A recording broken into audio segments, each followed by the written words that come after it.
Hi guys, and welcome back to another video. So today I'm going to show you 5 exercises you can do to improve your finishing as a winger. For today's exercises, we've got 4 cones to form a square. I've placed it right at the edge of the 18 where the 18-yard box meets the D, and the cones are 2 steps apart all the way around. And then of course you're going to need a football. Just before we get into the exercises, I want to say a huge thank you to Squarespace for sponsoring today's video. Squarespace is where I built my website, 7mlctraining.com, and from websites to analytics to marketing tools, they're the all-in-one place to grow your online presence and manage your business.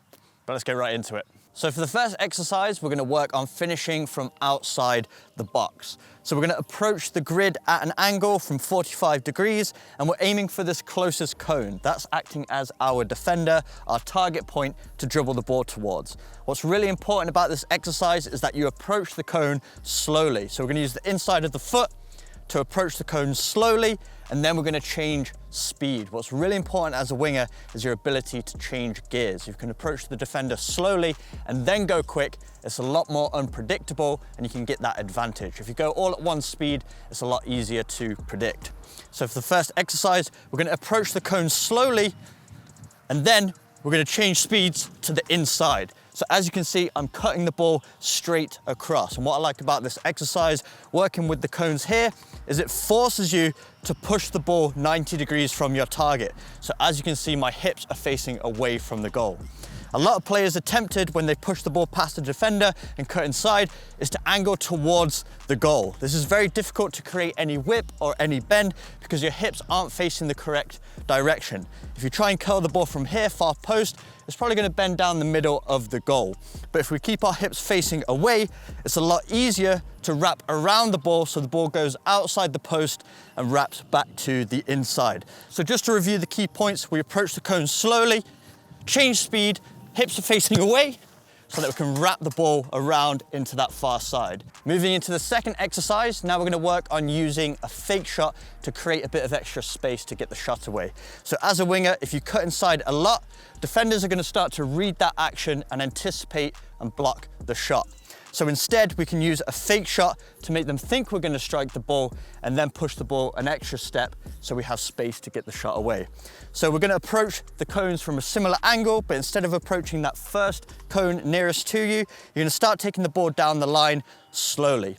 And then we're going to change speed once again, just as we did in the first exercise. So we cut the ball to the inside, accelerate onto the ball, and inside the square is where we're going to perform the fake shot. So a couple of key points for the fake shot. We really need to sell the move, make that defender think we're about to strike the ball. So we need to look at the ball, we need to plant our foot beside the ball, raise our arm slightly, lift our leg, make it seem like we're about to strike the ball, and then we push the ball an extra step into the created space.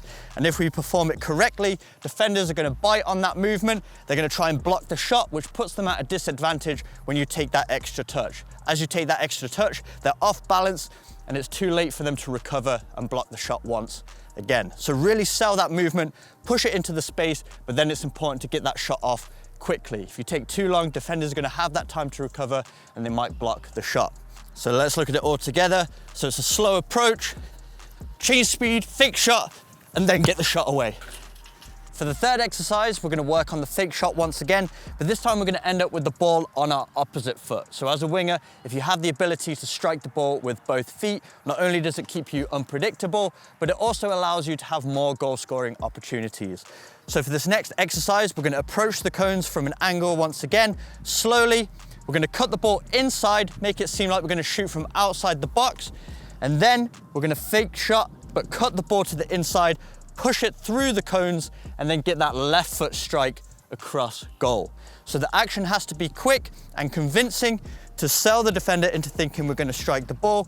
So it's a slow approach, cut the ball to the inside, fake the shot so that the defender tries to get in the way of that, so then you cut the ball down their weak side. And if you sell the move well to put that defender off balance, as they try and recover, you're already going to be down the line and got the shot off before they have a chance to recover. So we're approaching slowly, cutting to the inside, fake shot, left foot down the line, and strike across goal. For the fourth exercise, we're gonna work on a double fake. So we're gonna be using a fake shot once again, but this time we're gonna actually take a second touch to the inside. If you perform the fake shot a lot, defenders might start to read it. So this offers a solution to still create space to get the shot away. So we're gonna have the ball at an angle here.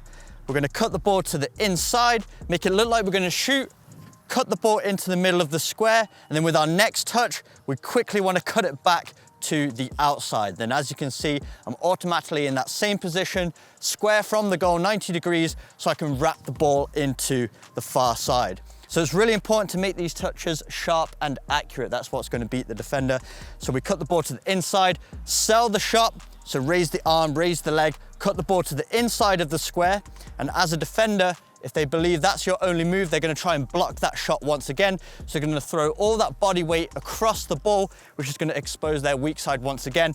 And that's where you quickly need to take that second touch back into the space. So if we piece it all together here, start with the ball beside the cones, slow approach, cut to the inside, fake shot, cut back outside, and wrap the ball into that far side. And for the fifth and final exercise, we're gonna work on another solution that you can use to get the ball on your left foot this time to strike the ball across goal. So very similar approach. We're gonna be beside the cones, cut the ball to the inside, make it look like we're gonna strike the ball. So all those same movements apply. Raise the arm slightly, slightly raise the leg to bait the defender into thinking we're gonna strike the ball. Then we cut the ball into the square. This time, instead of cutting the ball to the inside, we're gonna perform a croqueta movement. So we push the ball across our body, past that final cone, push it into the space, and then get the left foot strike across the goal. So when you're playing against good defenders, they're gonna start to read the type of movements you do. So if you can have a few solutions, it's gonna keep you unpredictable. So instead of cutting to the inside, back in, where the defender thinks you might go back on your right foot, you can pull the ball away from them and then push the ball into the space. The more unpredictable you can be, and the more times you can go both left and right, it's just gonna keep the defenders guessing. So this is another solution you can use. So let's piece it together here. So slow approach, change speed, cut, croqueta, and then left foot shot into the far side. And remember, for all of these exercises, you can set up the same square on the opposite side. So if you play left wing or right wing, you still have all of these solutions to give you more goal scoring opportunities in a match. So there we have it, 5 exercises you can do as a winger to improve your finishing. And just before I go, I want to say another huge thank you to Squarespace for sponsoring today's video. Squarespace is where I built my website, 7mlctraining.com, and it's become the central hub of my entire brand, allows me to put everything 7mlc training related in one place, from my blog post to my podcast, as well as my very own 7-day training programs. And if you enjoyed today's exercises and you want more individual finishing exercises, I'd recommend checking out GOLAZO, my very own 7-day finishing training program. I'll leave a link to it in the description box down below. But if you've ever considered building a website, you don't know where to start, check out Squarespace. And if you use the link in my description, www.squarespace.com/7mlc, you can get 10% off your first website. But if you enjoyed today's video, make sure you smash the like button, hit that subscribe button for weekly training videos, and I'll see you guys in my next video.